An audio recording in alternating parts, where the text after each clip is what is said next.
آگے اللہ سبحانہ تعالیٰ فرماتے ہیں اجعلتم کیا بنا لیا تم نے سقایت الحاجی حاجیوں کے پانی پلانے کو وعمارت المسجد الحرام اور مسجد حرام کے آباد کرنے کو کمن مانند اس شخص کے جو یعنی اس شخص کے عمل کے جو آمنا ایمان لایا باللہ اللہ پر والیوم الآخر اور یوم آخرت پر وجاہد فی سبیل اللہ اور اس نے جہاد کیا اللہ کے راستے میں لا یستوون نہیں وہ برابر ہو سکتے عند اللہ اللہ کے نزدیک واللہ لا یہدی القوم الظالمین اور اللہ نہیں ہدایت دیتا ظالم قوم کو۔ کیا تم نے حاجیوں کو پانی پلانا اور مسجد حرام کو آباد کرنا اس جیسا بنا دیا جو اللہ اور یوم آخرت پر ایمان لایا اور اس نے اللہ کے راستے میں جہاد کیا؟ یہ اللہ کے ہاں برابر نہیں ہے اور اللہ ظالم لوگوں کو ہدایت نہیں دیتا۔ یہاں اس آیت میں جو بات ہو رہی ہے وہ یہ حاجیوں کو پانی پلانا اور خانہ کعبہ کو آباد کرنا ایمان اور جہاد کے برابر نہیں، اور بتایا گیا ہے کہ شرک کی وجہ سے بیت اللہ کی خدمت اللہ کے ہاں ویلیو نہیں رکھتی۔ یہ مشرکین مکہ شرک کیا کرتے تھے اور ساتھ ساتھ اللہ کے گھر کی خدمت بھی کیا کرتے تھے، تو ایسی خدمت اللہ تعالیٰ کے نزدیک کوئی ویلیو نہیں رکھتی، اس کی کوئی اہمیت نہیں ہے۔ وجہ کیا ہے کہ یہ شرک کیا کرتے تھے، وہ کہ یہ بڑا ہی نیک عمل تھا کہ وہ خانہ کعبہ کی خدمت کیا کرتے تھے، حاجیوں کو پانی پلایا کرتے تھے، لیکن ان کی شرک کی وجہ سے اللہ سبحانہ تعالیٰ کے نزدیک ان کے یہ اعمال ویلیوڈ نہ رہے۔ ابن عباس رضی اللہ تعالیٰ عنہما اس آیت کی تفسیر میں بیان کرتے ہیں کہ مشرکین کہا کرتے تھے کہ بیت اللہ کو آباد کرنا اور حاجیوں کو پانی پلانا ایمان اور جہاد سے بہتر ہے۔ یہ مشرکین کہا کرتے تھے کہ ہم جو بیت اللہ کو آباد کرتے ہیں، ہم جو حاجیوں کو پانی پلاتے ہیں، یہ ایمان اور جہاد سے بہتر ہے، اور وہ حرم پر فخر کرتے اور اسی وجہ سے وہ تکبر کرتے تھے کہ وہ حرم کے باشندے ہیں اور اسے آباد رکھنے والے ہیں۔ تو اللہ تعالیٰ نے ان کے تکبر اور حق سے روگردانی کرتے ہوئے یعنی اس کا انکار کرتے ہوئے اہل حرم کے مشرکین کو فرمایا، اور اس بات کا ذکر سورۃ المؤمنون میں آتا ہے آیت نمبر 66 اور 67 میں، یقیناً میری آیتیں تم پر تلاوت کی جاتی ہیں تو تم اپنی ایڑیوں کے بل الٹے پھر جاتے ہو، ان سے سرکشی کرتے ہو، کہانیوں میں مشغول ہوتے ہو اور تم بےہودہ گوئی کرتے ہو۔ آپ سب جانتے ہیں نا کہ یہ تالیاں بجایا کرتے تھے اور کس طرح سے برہنہ ہو کر خانہ کعبہ کا طواف کیا کرتے تھے۔ تو ابن عباس اس آیت کی تفسیر میں یہ بتاتے ہیں۔ اچھا، اس آیت کا شان نزول بھی بیان کیا جاتا ہے، وہ یہ کہ یہ آیت عباس بن عبد المطلب کے بارے میں اس وقت نازل ہوئی تھی جب انہیں بدر کے دن قیدی بنا لیا گیا تھا۔ آپ سب کو یہ بات یاد ہوگی کہ آپ صلی اللہ علیہ وسلم کے چچا حضرت عباس جو اس وقت مسلمان نہیں ہوئے تھے، بدر کے مارکے میں قیدی بنا لیے گئے تھے۔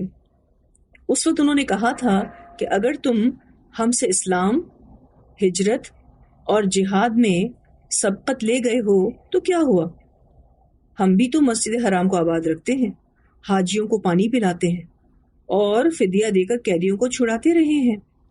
تو اس موقع پر اللہ تعالیٰ نے اس آیت کو نازل کیا اور فرمایا کہ تمہارے یہ اعمال شرک کی حالت میں تھے، اور شرک کے ساتھ اللہ کسی عمل کو قبول نہیں کرتا، چاہے وہ صورت خیر ہی کی ہو، چاہے وہ نیک عمل ہی کیوں نہ ہو۔ ٹھیک ہے جی، یہ بات تفسیر طبری میں آتی ہے۔ اللہ سبحانہ تعالیٰ نے یہاں واضح کر دیا کہ کیا تم نے حاجیوں کو پانی پلانا اور مسجد حرام کو آباد کرنا اس جیسا بنا دیا جو اللہ اور یوم آخرت پر ایمان لایا اور اس نے اللہ کے راستے میں جہاد کیا؟ یہ اللہ کے ہاں برابر نہیں ہے، اور اللہ ظالم لوگوں کو ہدایت نہیں دیتا۔ جہاں یہ آیت مشرکوں کے لیے ہے وہاں یہ آیت مسلمانوں کے لیے بھی ہے۔ مشرکوں کے لیے تو میں نے آپ کو واضح کیا کہ وہ بڑے فخر سے کہا کرتے تھے کہ جی ہم حاجیوں کی خدمت کرتے ہیں، انہیں پانی پلاتے ہیں، انہیں کھانا اور کپڑا مہیا کرتے ہیں، اس کے علاوہ ہم مسجد حرام کی مرمت کرتے ہیں، غلاف کعبہ کا اہتمام کرتے ہیں اور اس میں روشنی وغیرہ کا اہتمام کرتے ہیں، اگر مسلمان اپنے جہاد اور ہجرت کو افضل اعمال سمجھتے تو ہمارے پاس بھی عبادات کا یہ ذخیرہ موجود ہے. تو انہیں یہ جواب دیا گیا کہ جب تمہارا اللہ اور آخرت پر ایمان ہی نہیں تو تمہارے سب اعمال بیکار جائیں گے. مسلمانوں کے لحاظ سے اس آیت کو لیں تو یہاں یہ بتایا جا رہا ہے کہ ان کے اعمال کا باہمی موازنہ ہوگا، یعنی صرف اللہ اور آخرت پر ایمان لانے والے مسلمان اللہ کے نزدیک ان مسلمانوں کے برابر نہیں ہو سکتے جو ایمان بھی لائے اور انہوں نے جہاد بھی کیا. یعنی جہاد کرنے والے obviously superior ہو جائیں گے، یعنی ان کا مرتبہ، ان کا درجہ بڑھ جائے گا. اصل میں بعض روایات میں اس کا سبب نزول مسلمانوں کی آپس میں ایک گفتگو کو بھی بتایا گیا ہے کہ ایک روز منبر نبوی صلی اللہ علیہ وسلم کے قریب کچھ مسلمان جمع تھے. ان میں سے ایک نے کہا کہ اسلام لانے کے بعد میرے نزدیک سب سے بڑا عمل حاجیوں کو پانی پلانا ہے. دوسرے مسلمان نے کہا کہ اسلام لانے کے بعد میرے نزدیک سب سے بڑا عمل مسجد حرام کو آباد کرنا ہے. تیسرے نے کہا کہ اسلام لانے کے بعد میرے نزدیک جہاد فی سبیل اللہ ان تمام عملوں سے بہتر ہے جو تم نے بیان کیے. حضرت عمر رضی اللہ تعالیٰ عنہ نے جب انہیں اس طرح سے باہم تکرار کرتے ہوئے سنا، یہ آپس میں ایک دوسرے سے بحث کر رہے تھے، تو ان کو ڈانٹا اور فرمایا کہ منبر رسول صلی اللہ علیہ وسلم کے پاس آوازیں اونچی مت کرو. یہ جمعے کا دن تھا. حدیث کے جو راوی ہیں نعمان بن بشیر رضی اللہ تعالیٰ عنہ، وہ کہتے ہیں کہ میں جمعے کے بعد آپ صلی اللہ علیہ وسلم کی خدمت میں حاضر ہوا اور اس بارے میں سوال کیا تو یہ آیت نازل ہوئی. اسے مسلم نے روایت کیا ہے. اللہ سبحانہ تعالیٰ نے اس آیت میں کیا بتایا کہ کیا تم حاجیوں کو پانی پلانا اور مسجد حرام کو آباد کرنا اس جیسا بنا دیتے ہو کہ جو اللہ اور یوم آخرت پر ایمان لایا اور اللہ کے راستے میں جس نے جہاد کیا. اچھا، اس حدیث سے بہت ساری باتیں واضح کی گئیں. پہلی بات تو یہ واضح کی گئی کہ ایمان باللہ، ایمان بالآخرت اور جہاد فی سبیل اللہ سب سے زیادہ اہمیت اور فضیلت والے عمل ہیں. اور آپ دیکھیں تو سب سے پہلے ایمان باللہ کا ذکر کیا گیا ہے. وہ اس لیے کہ اس کے بغیر تو کوئی عمل قبول ہوتا ہی نہیں ہے، ورنہ اصل اہمیت جہاد کی واضح کرنا مقصود تھی. اللہ تعالیٰ جہاد کی اہمیت کو واضح کرنا چاہتے تھے، لیکن ایمان باللہ کا ذکر پہلے کیا. obviously ایمان باللہ کے بغیر تو کوئی بھی نیک عمل ایکسیپٹ نہیں ہوتا نا. پھر یہ کہ جو عمل قرآن و سنہ سے فضیلت والے بتائے گئے ہیں ہمیں اس عمل کو اسی اعتبار سے لینا ہے اور اس پر عمل بھی کرنا ہے. مومنوں کو اس بات کی اجازت نہیں ہے کہ وہ اپنی طرف سے کسی بھی عمل کی فضیلت کو بیان کریں. مومن صرف اور صرف قرآن و سنہ سے معلوم ہونے والی فضیلت کو ہی بیان کر سکتے ہیں اور اس عمل کو ہی فضیلت والا سمجھ سکتے ہیں اور اس پر عمل کریں گے. تو بہت ساری باتیں اس حدیث سے پتہ چلتی ہیں. تو بعض روایات میں اس آیت کا سبب نزول مسلمانوں کی آپس میں ایک گفتگو کو بتایا گیا ہے. یہاں جو پانی پلانے کی بات ہے حاجیوں کو، بڑا نیک کام ہے اور اس کام کے لیے رسول اللہ صلی اللہ علیہ وسلم نے حجۃ الوداع کے موقع پر رات کے وقت سیدنا عباس جو کہ نبی اکرم صلی اللہ علیہ وسلم کے چچا تھے، ان کو منا کی حاضری سے مستثنا کر دیا تھا. جب حجۃ الوداع نبی اکرم صلی اللہ علیہ وسلم نے کیا تھا تو رات کے وقت سیدنا عباس رضی اللہ تعالیٰ عنہما کو منا کی حاضری سے مستثنا کر دیا تھا. سیدنا عبداللہ بن عمر رضی اللہ تعالیٰ عنہ بیان کرتے ہیں کہ عباس رضی اللہ تعالیٰ عنہ نے رسول اللہ صلی اللہ علیہ وسلم سے منا کی راتوں میں پانی پلانے کی وجہ سے مکہ میں رہنے کی اجازت طلب کی تو آپ صلی اللہ علیہ وسلم نے اجازت دے دی تھی. اسے بخاری نے روایت کیا ہے. یعنی حضرت عباس حاجیوں کو پانی پلانے کا یہ نیک عمل کیا کرتے تھے جس کی وجہ سے ان کو مکہ میں رہنا پڑتا تھا. تو آپ صلی اللہ علیہ وسلم نے ان کو اسپیشل پرمیشن دی تھی کہ ٹھیک ہے آپ حجۃ الوداع کے موقع پر منا میں رات کو حاضر نہ ہوں، کوئی مسئلہ نہیں ہے. ایک اور روایت بھی آتی ہے، سیدنا عبداللہ بن عباس رضی اللہ تعالیٰ عنہما بیان کرتے ہیں کہ رسول اللہ صلی اللہ علیہ وسلم اپنی سواری پر تشریف لائے. آپ کے پیچھے اسامہ رضی اللہ تعالیٰ عنہ بیٹھے ہوئے تھے. یہ اسامہ کون تھے آپ جانتے؟ زید بن حارثہ کے بیٹے تھے. یہ اسامہ بن زید ہیں. زید بن حارثہ وہی صحابی جن کو نبی اکرم صلی اللہ علیہ وسلم نے اپنا منہ بولا بیٹا بنایا تھا، اور پھر آیتیں نازل ہوئی تھیں اور آپ صلی اللہ علیہ وسلم نے اس چیز کو ختم کیا. لیکن یہ نبی اکرم صلی اللہ علیہ وسلم کی خدمت کیا کرتے تھے، حضرت زید بن حارث، اور انہی کے یہ بیٹے تھے حضرت اسامہ. نبی اکرم صلی اللہ علیہ وسلم حضرت اسامہ سے بڑی محبت کیا کرتے تھے، اور بالکل ایسی محبت کیا کرتے تھے جیسے آپ اپنے نواسوں سے محبت کرتے تھے. امام حسن اور امام حسین رضی اللہ تعالیٰ عنہما جیسے ان سے محبت کرتے تھے، ویسی ہی محبت حضرت اسامہ سے نبی اکرم صلی اللہ علیہ وسلم کیا کرتے تھے. تو سیدنا عبداللہ بن عباس رضی اللہ تعالیٰ عنہ بیان کرتے ہیں کہ رسول اللہ صلی اللہ علیہ وسلم اپنی سواری پر تشریف لائے. آپ صلی اللہ علیہ وسلم کے پیچھے اسامہ رضی اللہ تعالیٰ عنہ بیٹھے ہوئے تھے. آپ صلی اللہ علیہ وسلم نے پانی طلب کیا تو ہم نے آپ کو نبیز کا ایک پیالہ پیش کیا. آپ صلی اللہ علیہ وسلم نے وہ نبیز خود بھی پیا اور اسامہ کو بھی پلایا. پھر ہم سے فرمایا تم اچھا اور عمدہ کام کر رہے ہو، سو اسی طرح کرتے رہو. اسے مسلم نے روایت کیا ہے. نیک کام تم کر رہے ہو، کرتے رہو. پھر اسی طرح سے نبی اکرم صلی اللہ علیہ وسلم کی یہ خواہش تھی کہ آپ بھی اس نیک کام کو کریں، یعنی پانی پلانے کا کام نبی اکرم صلی اللہ علیہ وسلم بھی کرنا چاہتے تھے. اس بارے میں ایک روایت آتی ہے، سیدنا عبداللہ بن عباس رضی اللہ تعالیٰ عنہما بیان کرتے ہیں کہ رسول اللہ صلی اللہ علیہ وسلم زمزم پر تشریف لائے. لوگ پانی پلا رہے تھے اور اس سلسلے میں خدمت انجام دے رہے تھے، مطلب انسٹرکشنز بھی دے رہے تھے لوگوں کو، کوئی جی وہاں پانی پہنچا دو یا پھر فلاں جگہ پانی پہنچا دو. آپ صلی اللہ علیہ وسلم نے فرمایا یہ کام کیے جاؤ اس لیے کہ تم اچھے عمل پر قائم ہو. اگر یہ اندیشہ نہ ہوتا کہ تم مغلوب ہو جاؤ گے تو میں سواری سے اترتا اور رسی کو اپنے کندھے پر رکھتا اور پانی کھینچ کھینچ کر حاجیوں کو پلاتا. اسے بخاری نے روایت کی ہے. نبی اکرم صلی اللہ علیہ وسلم نے فرمایا مجھے ڈر ہے اس بات کا کہ لوگ تم سے پانی پینا چھوڑ دیں گے اور صرف مجھ ہی سے پانی پینا چاہیں گے، یعنی تم مغلوب ہو جاؤ گے، تم سے لوگوں کی توجہ ہٹ جائے گی اور سب کی توجہ میری طرف آ جائے گی. ظاہر ہے ہر کوئی یہی چاہے گا کہ وہ نبی اکرم صلی اللہ علیہ وسلم کے ہاتھوں سے پانی پیے. تو آپ صلی اللہ علیہ وسلم نے پھر اس عمل کو نہیں کیا. کہا کہ مجھے اس بات کا اندیشہ ہے کہ تم مغلوب ہو جاؤ گے. اگر ایسا اندیشہ نہ ہوتا تو میں اپنی سواری سے اترتا اور رسی کو اپنے کندھے پر رکھتا اور پانی کو کھینچ کھینچ کر حاجیوں کو پلاتا. تو نبی اکرم صلی اللہ علیہ وسلم نے پانی پلانے کو صرف اچھا کام ہی نہیں کہا بلکہ اس کام کی خود بھی تمنا کی.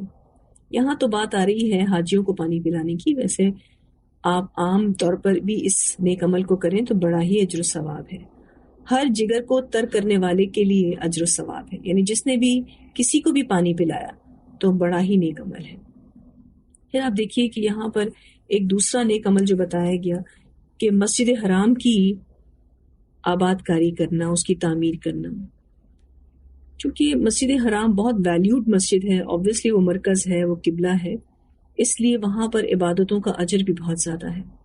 نبی اکرم صلی اللہ علیہ وسلم نے فرمایا میری مسجد میں نماز مسجد حرام کے سوا دیگر مساجد کی 1000 نماز سے افضل ہے. یعنی جب آپ مسجد نبوی میں نماز پڑھتے ہیں تو آپ کو 1000 نمازوں کا اجر ملتا ہے، اور مسجد حرام کی نماز دیگر مساجد کی 1,00,000 نماز سے افضل ہے. یعنی جب آپ مسجد حرام میں نماز پڑھتے ہیں تو آپ کو 1,00,000 نمازوں کا ثواب ملتا ہے. اسے مسند احمد نے روایت کیا ہے. پھر یہ کہ مسجدوں کو آباد کرنا ویسے بھی کوئی بھی عام مسجد ہو بہت بڑا نیک عمل ہے. جب کوئی مسجد بنتی ہے وہاں پر لوگ آتے ہیں عبادت کرتے ہیں تو ان عبادت کرنے والوں کا اتنا اجر ہے. کیونکہ مسجدوں کو آباد کرنے میں نے آپ کو ایک بات یہ بھی بتائی تھی کہ وہاں جا کر نماز ادا کرنا، وہاں جا کر اللہ کی عبادت کرنا. اس بارے میں روایت آتی ہے رسول اللہ صلی اللہ علیہ وسلم نے فرمایا ایسے شخص کے لیے فرشتے دعائیں کرتے ہیں جو مسجد میں نماز ادا کرنے کے بعد اسی جگہ بیٹھا رہے جہاں اس نے نماز ادا کی تھی. تو جب تک وہ وہاں بیٹھا ہے اور وہ بے وضو نہیں ہوتا، یعنی اس کا وضو نہیں ٹوٹتا، تو فرشتے اس کے لیے دعا کرتے رہتے ہیں کہ یا اللہ اسے بخش دے، یا اللہ اس پر رحم فرما. اسے بخاری نے روایت کیا ہے. مسجدوں کو تعمیر کرنے کا جو ثواب ہے وہ بہت بڑا ہے. سیدہ عائشہ رضی اللہ تعالیٰ عنہ بیان کرتی ہیں کہ رسول اللہ صلی اللہ علیہ وسلم نے محلوں میں مسجد تعمیر کرنے اور انہیں پاک، صاف اور خوشبودار رکھنے کا حکم دیا. اسے ابو داؤد نے روایت کیا ہے.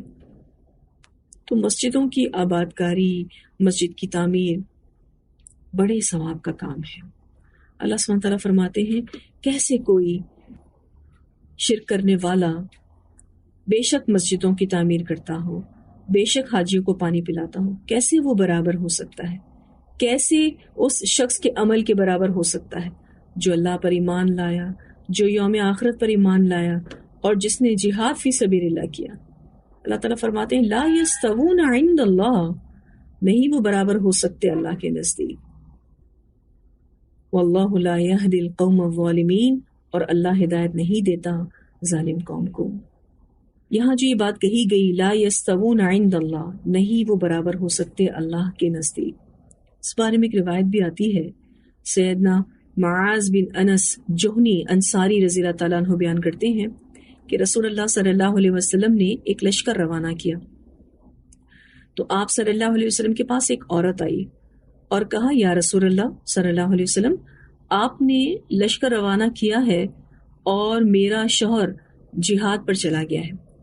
بات یہ ہے کہ جب وہ یہاں تھا تو میں اس کی نماز اور روزہ میں اقتدا کرتی تھی، یعنی پیروی کرتی تھی. یعنی جب میرے ہسبینڈ نماز پڑھتے تھے تو میں ان کے ساتھ نماز پڑھتی تھی، جب وہ روزہ رکھتے تھے تو میں ان کے ساتھ روزہ رکھتی تھی، اور اس کے ساتھ ہر نیکی کا کام کرتی تھی. یعنی میں جو بھی میرے ہسبینڈ نیکی کا کام کرتے تھے اس میں ان کا سپورٹ کرتی تھی، ان کا ساتھ دیتی تھی. اب مجھے کوئی ایسا عمل بتائیے جو میں کرتی رہوں اور مجھے اس کے جہادی عمل کے برابر ثواب ملے، حتیٰ کہ وہ واپس پلٹ آئے.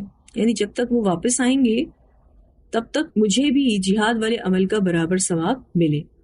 آپ صلی اللہ علیہ وسلم نے فرمایا یہ کہ تو مسلسل قیام کرے اور بیٹھی نہ رہے اور روزے رکھے اور کبھی افطار نہ کرے اور مسلسل اللہ کا ذکر کرے اور کبھی غافل نہ ہو حتیٰ کہ وہ واپس آ جائے. یعنی جب تک تیرا ہسبینڈ واپس آ جائے تجھے مسلسل قیام کرنا ہوگا، بالکل بھی نہیں بیٹھ سکتی، مسلسل روزے رکھنے ہوں گے، افطار نہیں کر سکتی، مسلسل اللہ کا ذکر کرنا ہوگا، کبھی غافل نہیں ہو سکتی. اس عورت نے عرض کی یا رسول اللہ صلی اللہ علیہ وسلم، کیا میں اس کی طاقت رکھتی ہوں؟ فرمایا اس ذات کی قسم جس کے ہاتھ میں میری جان ہے، اگر تجھ میں اتنی طاقت ہو بھی تو پھر بھی تو اپنے شوہر کے جہادی اجر کے 10ویں حصے کو بھی نہیں پہنچ سکتی. اسے مستدرک حاکم نے روایت کیا. نبی اکرم صلی اللہ علیہ وسلم کے کہنے کا مقصد یہ تھا کہ تجھ میں اتنی طاقت ہی نہیں ہے کہ تو اتنی عبادت کر سکے. اگر تو نے کر بھی لی تو بھی جہاد کا اجر اتنا بڑا ہے کہ جو جہاد نہیں کر رہا وہ اتنی ڈھیروں عبادتیں کر بھی لے تو اس کے اجر کے 10ویں حصے کو بھی نہیں پہنچ سکتا. اب آپ دیکھیں یہاں جو اللہ سبحانہ تعالیٰ فرما رہے لا یستوون عند اللہ، نہیں وہ برابر ہو سکتے اللہ کے نزدیک. اور جیسے کہ میں نے آپ سے ذکر کیا کہ یہاں ایمان باللہ کی بات ہوئی ہے، ایمان بالآخرہ کی بات ہوئی ہے، لیکن ساتھ ساتھ جہاد فی سبیل اللہ کی جو بات ہوئی نا، اصل مقصد جہاد کی فضیلت کو واضح کرنا ہے. وجہ کیا ہے کہ ایمان باللہ کے بغیر تو کوئی بھی نیک عمل قبول نہیں ہوتا، لیکن اللہ سبحانہ تعالیٰ یہاں پر جہاد کی فضیلت کو بیان کرنا چاہتے ہیں. تو اللہ تعالیٰ ہمیں مجاہد فی سبیل اللہ بنائے، اللہ تعالیٰ ہمیں ان لوگوں میں شامل کرے کہ جن کے بارے میں اللہ سبحانہ تعالیٰ فرماتے ہیں کہ یہ تو وہ لوگ ہیں کہ ان کے عمل کو کوئی بھی نہیں پہنچ سکتا. نبی اکرم صلی اللہ علیہ وسلم سے اس بارے میں سوال ہوا تھا کہ افضل عمل کون سا ہے، تو آپ صلی اللہ علیہ وسلم نے فرمایا اللہ اور اس کے رسول پر ایمان لانا. پھر آپ صلی اللہ علیہ وسلم سے پوچھا گیا کہ اس کے بعد کون سا عمل افضل والا ہے، تو آپ صلی اللہ علیہ وسلم نے فرمایا اللہ کے راستے میں جہاد کرنا. پھر پوچھا گیا اس کے بعد کون سا عمل افضل والا ہے، تو فرمایا مقبول حج. اسے بخاری نے روایت کیا ہے. اسی طرح سے ایک اور روایت میں اسی طرح کا سوال نبی اکرم صلی اللہ علیہ وسلم سے ہوا تھا کہ اے اللہ کے رسول صلی اللہ علیہ وسلم، لوگوں میں سب سے افضل کون ہے؟ آپ صلی اللہ علیہ وسلم نے فرمایا وہ مومن جو اللہ کے راستے میں اپنی جان اور مال سے جہاد کرتا ہے. اسے بخاری نے روایت کیا ہے. اسی طرح سیدنا ابو ہریرہ رضی اللہ تعالیٰ عنہ کہتے ہیں کہ ایک آدمی رسول اللہ صلی اللہ علیہ وسلم کے پاس آیا اور کہنے لگا مجھے ایسا عمل بتلائیے جو جہاد کے ہم پلہ ہو. آپ صلی اللہ علیہ وسلم نے فرمایا میں ایسا کوئی عمل نہیں پاتا. اسے بخاری نے روایت کیا ہے. تو جہاد فی سبیل اللہ کی تو بڑی ہی فضیلت احادیث میں بیان ہوئی ہے، اور قرآن پاک میں تو الحمدللہ ہم پڑھ ہی رہے ہیں. تو اللہ سبحانہ تعالیٰ فرماتے ہیں لا یستوون عند اللہ واللہ لا یہدی القوم الظالمین. نہیں وہ برابر ہو سکتے نزدیک اللہ کے، اور اللہ ہدایت نہیں دیتا ظالم قوم کو. آگے اللہ سبحانہ تعالیٰ فرماتے ہیں الذین، وہ لوگ جو آمنوا ایمان لائے، وہاجروا اور انہوں نے ہجرت کی، وجاہدوا فی سبیل اللہ اور جہاد کیا اللہ کے راستے میں، باموالہم اپنے مالوں کے ساتھ، وانفسہم اور اپنے نفسوں کے ساتھ، اعظم درجتاً وہ زیادہ بڑے ہیں درجے میں، عند اللہ اللہ کے نزدیک، واولئک اور یہی لوگ ہم الفائزون وہ کامیاب ہونے والے ہیں. اللہم اجعلنا منہم، اللہ تعالیٰ ہمیں ان لوگوں میں شامل کریں کہ جن کے لیے اللہ سبحانہ تعالیٰ فرماتے ہیں کہ وہ لوگ جو ایمان لائے، انہوں نے ہجرت کی. اب ہم نے تو ویسی ہجرت نہیں کی کہ ہم نے دارالکفر سے دارالاسلام کی طرف اپنے آپ کو موو کیا ہو، لیکن جب ہم گناہوں سے ہجرت کرتے ہیں نیکیوں کی طرف تو اللہ تعالیٰ ہمیں مہاجر ہی کنسیڈر کرتے ہیں.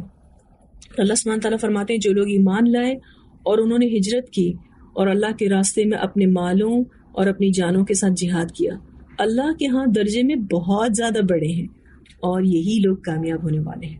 اللہم اجعلنا منہم، اللہ تعالیٰ مجھے، آپ کو، ہمارے بچوں کو، ہمارے گھر والوں کو، ہمارے شوہروں کو، اللہ ہمارے دوست احباب کو، ہمارے رشتہ داروں کو، سب کو اللہ تعالیٰ ان میں شامل کرے جن کے لیے اللہ تعالیٰ فرماتے ہیں اعظم درجۃ عند اللہ واولئک هم الفائزون. یہ خوبصورت آیت ہے. اس آیت کو پڑھ کر تو دل چاہتا ہے کہ بس اللہ سبحانہ تعالیٰ ہمیں ان لوگوں میں لکھ دے.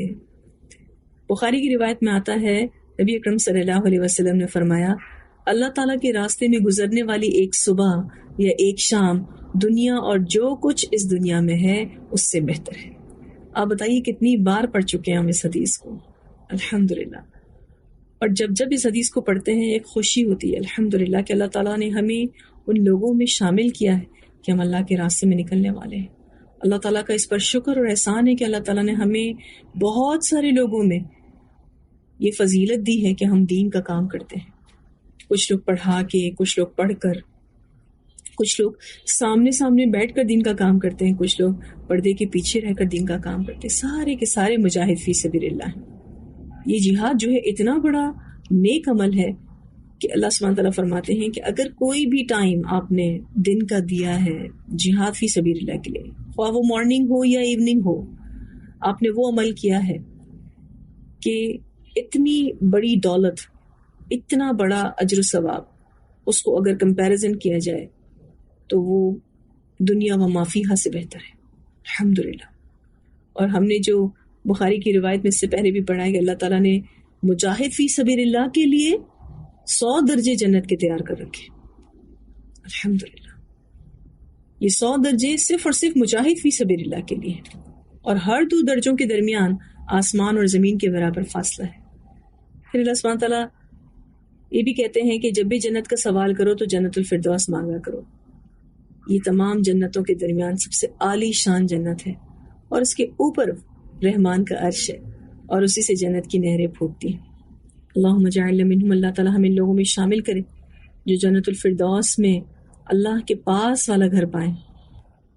اللہ سبحانہ تعالیٰ فرماتے ہیں وَأُولَئِكَ هُمُ الْفَائِزُونَ، اور یہی لوگ وہ کامیاب ہونے والے ہیں. يُبَشِّرُهُمْ رَبُّهُمْ، خوشخبری دیتا ہے ان کو ان کا رب، بِرَحْمَةٍ مِّنْهُ، ساتھ رحمت کے اپنی طرف سے، وَرِضْوَانٍ اور رضامندی کی، وَجَنَّاتٍ اور ایسے باغات کی، لَهُمْ فِيهَا ان کے لیے ان میں، نعیم نعمت ہے، مقیم دائمی. ان کا رب انہیں اپنی طرف سے بڑی رحمت اور عظیم رضامندی اور ایسے باغوں کی خوشخبری دیتا ہے جن میں ان کے لیے ہمیشہ رہنے والی نعمت ہے، یعنی وہ اس میں ہمیشہ رہنے والے ہیں. خالدین فیہا، ہمیشہ رہنے والے ہیں ان میں، ابداً ہمیشہ ہمیشہ. ان اللہ، بے شک اللہ تعالی، عندہ اس کے پاس، اجر عظیم، اجر ہے بہت بڑا. یعنی اللہ تعالیٰ ایسے لوگوں پر اپنی رحمتوں کی بارش کرے گا، ان سے ہمیشہ کے لیے خوش ہو جائے گا.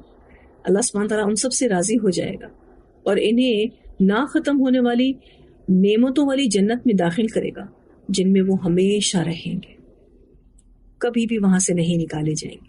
یہاں جو نعیم کا لفظ آیا ہے مادی نعمت کو کہتے ہیں، اور مقیم دائمی، پائیدار، قائم رہنے والی، لا زوال، کبھی نہ ختم ہونے والی۔ اللہ سبحانہ تعالیٰ نے یہاں پر آیت نمبر 21 میں 3 اجر بتائے ہیں۔ پیچھے 3 کاموں کا ذکر کیا، ان 3 کاموں کے 3 اجر۔ آپ دیکھیں تو آیت نمبر 20 میں اللہ سبحانہ تعالیٰ فرماتے ہیں الذین آمنوا وہاجروا وجاہدوا فی سبیل اللہ، جو لوگ ایمان لائے انہوں نے ہجرت کی اور جہاد کیا۔ یہ 3 کاموں کے اجر یہاں بتائے جا رہے ہیں۔ یبشرہم ربہم برحمت منہ، نمبر 1، ورضوان، نمبر 2، وجنات، نمبر 3۔ 3 کاموں کے 3 اجر بتائے جا رہے ہیں۔ اور اللہ سبحانہ تعالیٰ نے جب یہاں یہ کہہ دیا نعیم و مقیم، نعمت ہے دائمی، یعنی کبھی بھی تم سے وہ نعمت لی نہیں جائے گی، کبھی تمہارے پاس سے وہ نعمت ختم نہیں ہوگی۔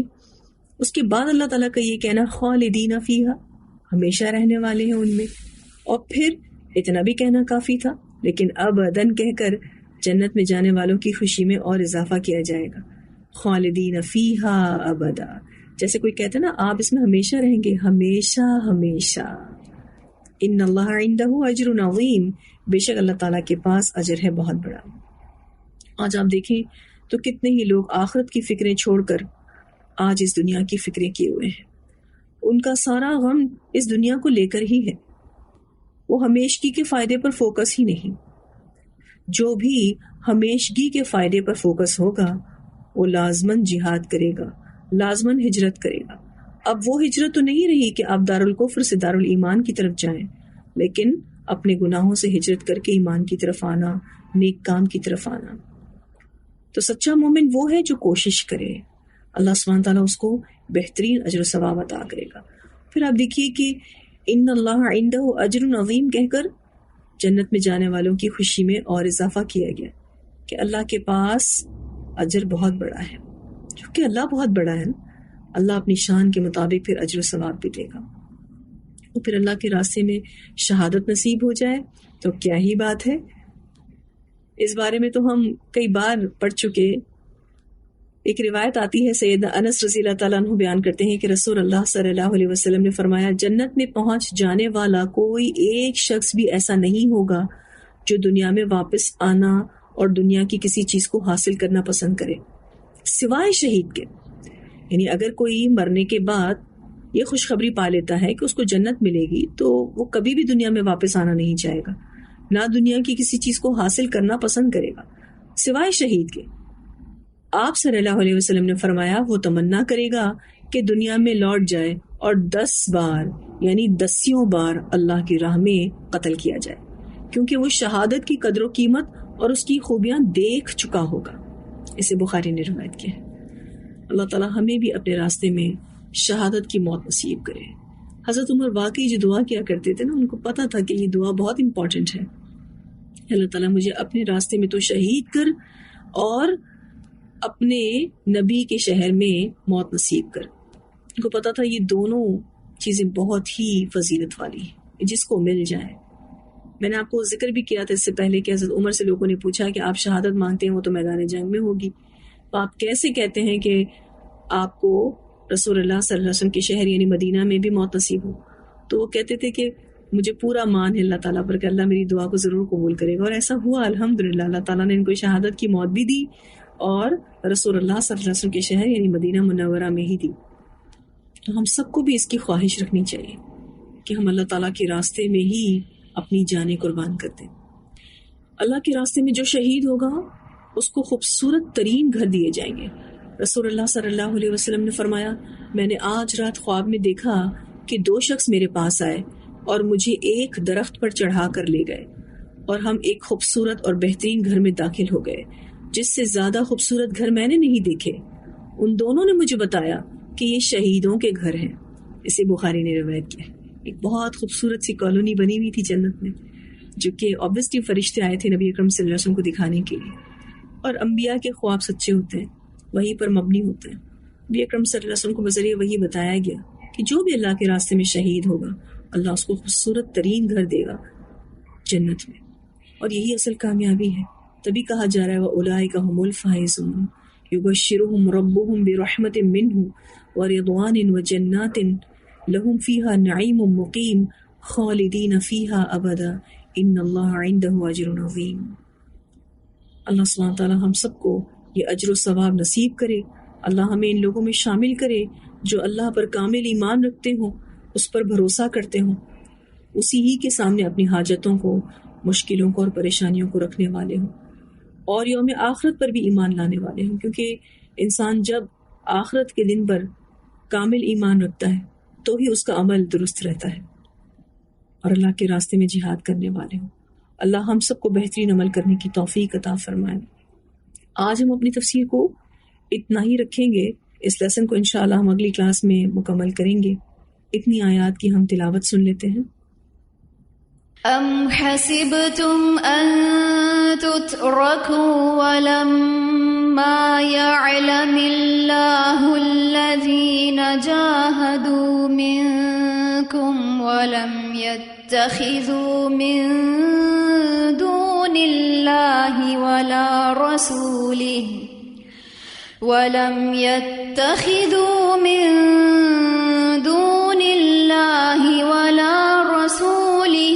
ولا المؤمنين وليجة والله خبير بما تعملون.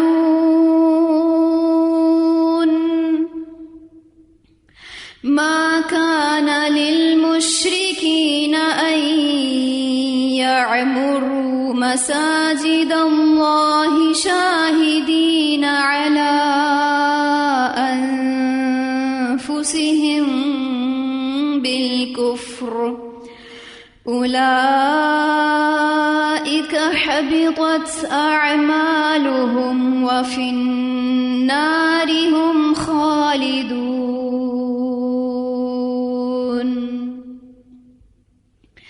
إنما يعمر مساجد الله من آمن بالله واليوم الآخر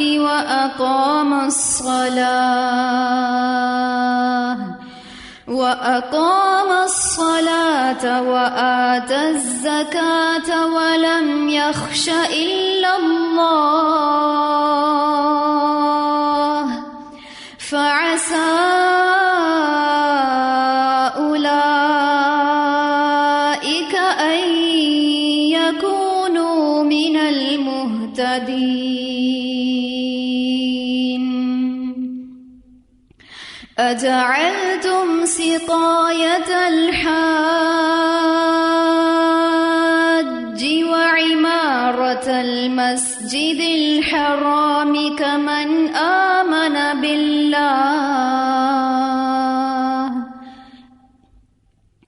كمن آمن بالله واليوم الآخر وجاهد في سبيل الله لا يستوون عند الله والله لا يهدي القوم الظالمين.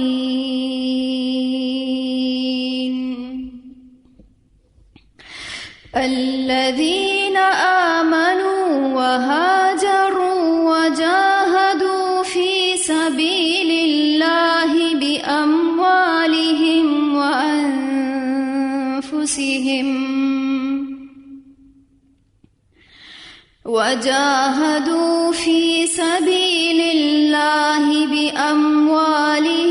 وأنفسهم أعظم درجة عند الله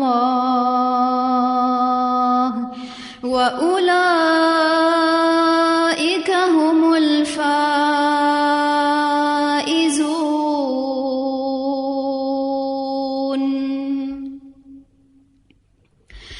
يبشرهم ربهم برحمة منه ورضوان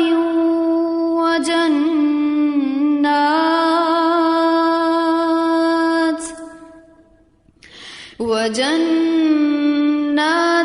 لهم فيها نعيم مقيم خالدين فيها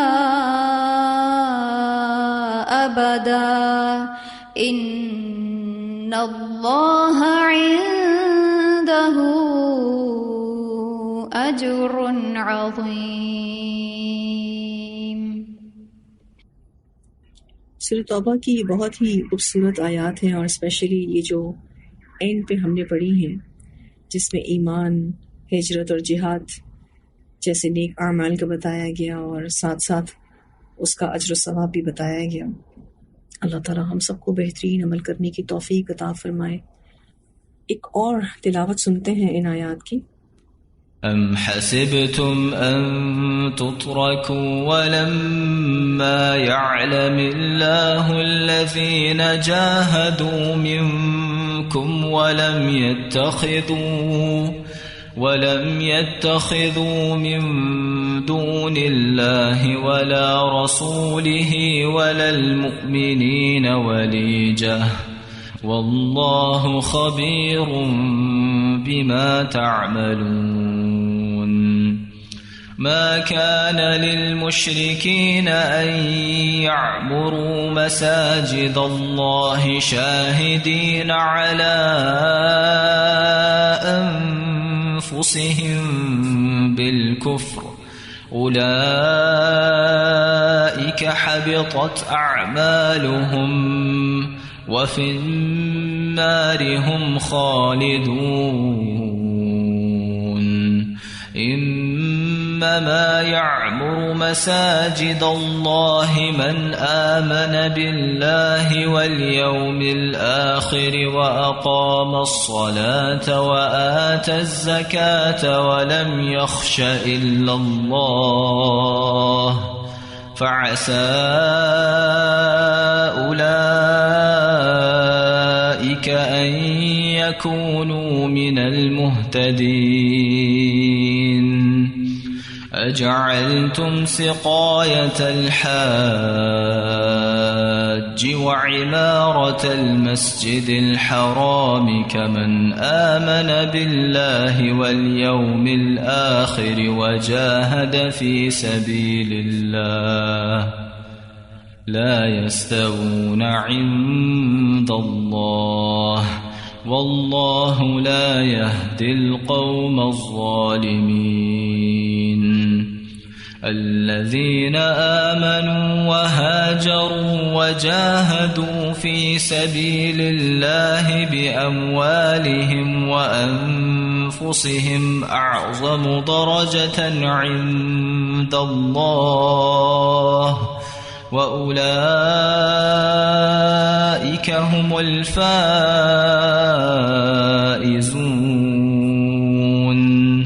يُبَشِّرُهُمْ رَبُّهُم بِرَحْمَةٍ مِّنْهُ وَرِضْوَانٍ وَجَنَّاتٍ لَّهُمْ فِيهَا نَعِيمٌ مُّقِيمٌ خالدين فيها أبدا إن الله عنده أجر عظيم۔ جی واضح ہے ساری آیات، الحمدللہ۔ آج ہم اپنی تفسیر کو یہیں پر ہی روکیں گے، انشاءاللہ اگلی کلاس میں اس لیسن کو مکمل